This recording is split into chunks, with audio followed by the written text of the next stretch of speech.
дүкен атты ұлттық сюжеттік ойын ойнайтын боламыз. Бұл жерде адал дегенімізді қалай түсінесіңдер балалар? Біреудің ақшасын алмау керек, дұрыс па? Рұқсатсыз заттарды дүкеннен алуға болмайды екен.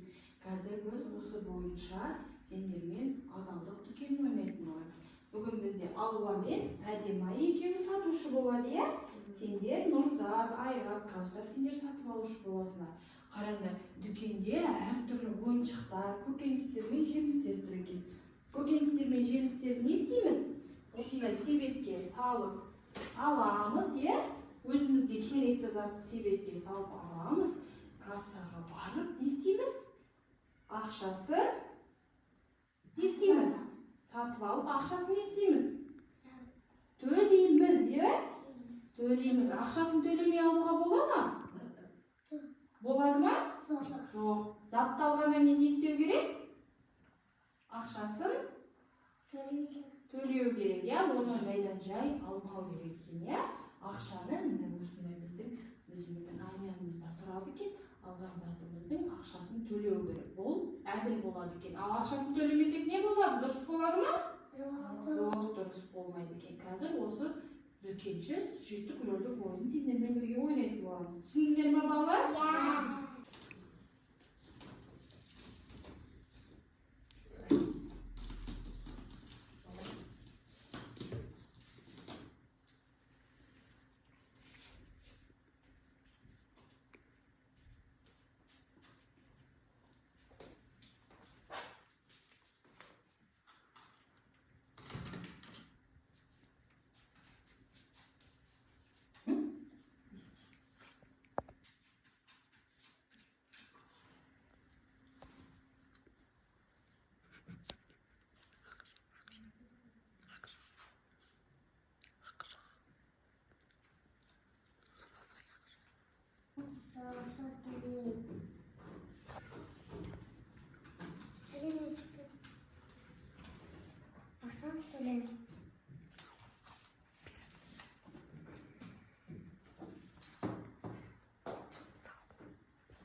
Çalıyoruz.